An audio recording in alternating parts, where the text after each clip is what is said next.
আসসালামু আলাইকুম। এখন আপনারা দেখবেন সংবাদ শিরোনাম। তারেক রহমানকে অভ্যর্থনা জানাতে নেতাকর্মীদের ঢাকামুখী স্রোত, 300 ফিটের শেষ মুহূর্তে প্রস্তুতি, কেবল ভারপ্রাপ্ত চেয়ারম্যানই রাখবেন বক্তব্য। তিনি অত্যন্ত সংক্ষিপ্ত অনুষ্ঠানে দেশবাসীর প্রতি ধন্যবাদ ও কৃতজ্ঞতা জ্ঞাপন করবেন এবং মহান আল্লাহর দরবারে শুকরিয়া আদায় করবেন। এলডিপির রেদওয়ান, এনডিএম-এর রবি হাজ্জাজ, ববি হাজ্জাজ ও এমপিপির রফিকুজ্জামান লড়বেন ধানের শীষে। আসন সমঝোতা হয়েছে মান্নান, সাইফুল, নূর রাশেদের সাথে।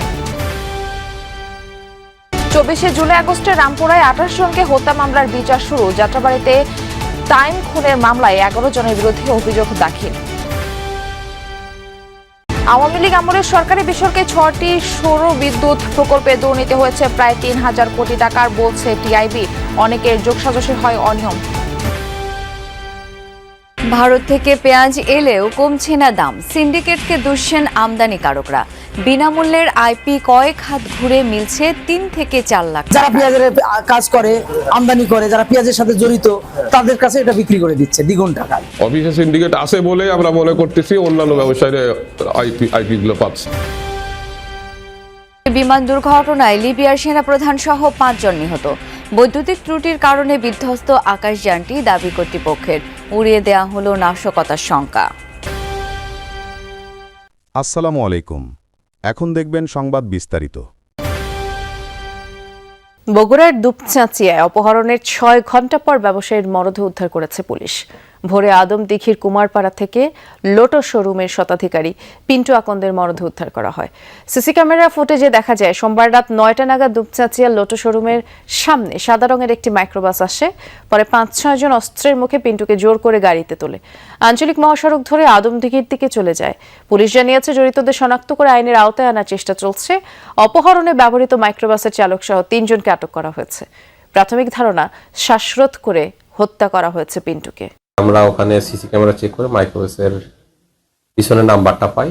সেই নাম্বারের প্রেক্ষাপটে আমরা মাইক্রোবাসের মালিককে শনাক্ত করতে সম্ভব হয়। আমরা তাৎক্ষণিক সেখানে যাই। যাওয়ার পরে মাইক্রোবাসকে আমরা পাই এবং মাইক্রোবাসের চালককে পাই এবং মাইক্রোবাসের মধ্যে যাকে নিয়ে গেছে তার লাশটা।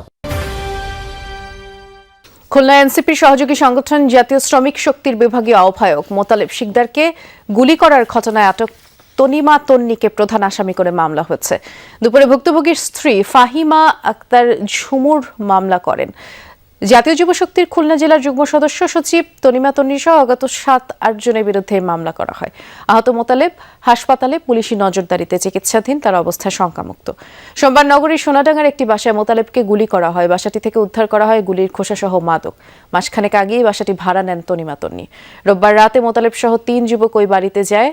প্রাথমিকভাবে পুলিশের ধারণা, সাথে থাকা সহযোগীরাই গুলি করেছে মোতালেবকে।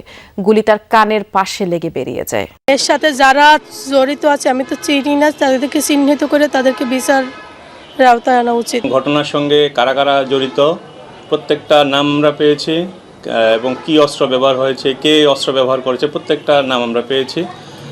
আমরা অতি শীঘ্রই বাকি আসামিদের আমরা অ্যারেস্ট করতে সক্ষম হব। নির্বাচন যত ঘনিয়ে আসছে ততই কুমিল্লায় বিএনপির রাজনীতিতে অস্বস্তি বাড়ছে। তৃণমূলের ভাষ্যমতে জেলার 11টি আসনের 4টিতেই ত্যাগীরা মনোনয়ন বঞ্চিত। এতে করে প্রশ্নের মুখে দলীয় শৃঙ্খলা এবং ভোটের সমীকরণ। স্থানীয়রা বলছেন বিএনপির এই বিভাজনের সুযোগ নিচ্ছে জামায়াত, যদিও তা মানতে নারাজ বিএনপির মনোনীতরা। নির্বাচনের তফসিল ঘোষণার পর থেকেই কুমিল্লায় স্থানীয় বিএনপির নেতাকর্মীদের মধ্যে স্পষ্ট হয়ে উঠেছে বিভাজন। 11টি আসনের মধ্যে 4টিতেই রয়েছে একাধিক মনোনয়ন বঞ্চিত প্রার্থী। তৃণমূলের কর্মীদের শঙ্কা, ত্যাগীদের মনোনয়ন না দেয়া কেন্দ্রীয় সিদ্ধান্তের অসন্তোষ এবং নেতাদের অভ্যন্তরীণ দ্বন্দ্বের প্রভাব পড়বে ভোটে। এখন একটি প্রশ্নই জনমনে, এই বিভাজনের দায় আসলে কার? জনাব মুবাশশির আলম ভূঁইয়া 1500টি মামলা তিনি মোকাবেলা করেছেন, নেতাকর্মীদের খবর নিয়েছেন। যারা আজকে নমিনেশন পেয়েছেন তারা আওয়ামী লীগের দালালি করেছেন। বিএনপির পক্ষ হয়ে বিভিন্নভাবে নমিনেশন পেপার কিনতেছে। তাদের কিনাতে বিএনপির আসলে ভোটগুলা যেভাবে মনে করেন যে ভাগ হবে, আর ওই ভাগের মাঝখান দিয়ে জামাত এবং এনসিপির তারা অনেক সুবিধা লুটে নেবে। জামাত যে ধর্মের নামে যে অপরাজনীতি করে, জামাত যে ধর্মের নামে জান্নাতের টিকিট বিক্রি করে, কোরআনের অপব্যাখ্যা করে, রাসূলের আচরণের অপব্যাখ্যা করে, এটা এলাকার মানুষ খুব ভালোভাবেই জানে। আবেগ করে আমি এটা মনোবল কিনছি, কিন্তু এটা আমার কিনা ঠিক হয়েছে না। কিন্তু আমি এটাও বলি, ইয়েসি সাহেব যদি কোনো রকমে, আমি যে আল্লাহ জানে নমিশন বদলাবেন, আমি যদি জানি। নোয়াখালীর বিভিন্ন স্থানে ব্যস্ত সড়কের একাংশ দখল করে দেদারসে চলছে বালু, পাথর, ইটের ব্যবসা। এতে যান চলাচল বিঘ্নের পাশাপাশি দুর্ঘটনাও বাড়ছে। অভিযোগ রয়েছে দীর্ঘদিন ধরে এমন অবৈধ কার্যক্রম চললেও নজরদারি নেই প্রশাসনের। নোয়াখালী চট্টগ্রাম মহাসড়কে নির্মাণ সামগ্রী রেখে চলছে ব্যবসা। 4 লেনের এমন চিত্র নোয়াখালীর বেগমগঞ্জের। শুধু এই উপজেলাই নয়, পাশের সোনাইমুড়ি ও সদর উপজেলার চিত্র একই। ফলে চলাচলের সমস্যা হচ্ছে 3 উপজেলার প্রায় 14 লাখ মানুষের।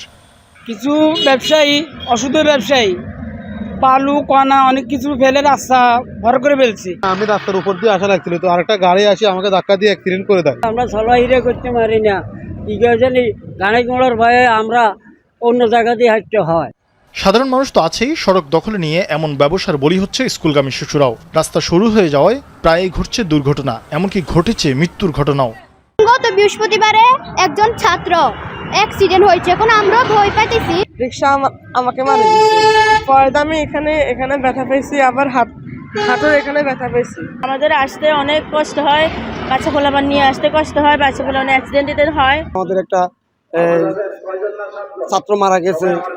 রাস্তার উপর নির্মাণ সামগ্রী রাখায় উঠছে ধুলাবালি, বাড়ছে বায়ু দূষণ। এতে শ্বাসকষ্টজনিত সমস্যাও দেখা দিচ্ছে অনেকের।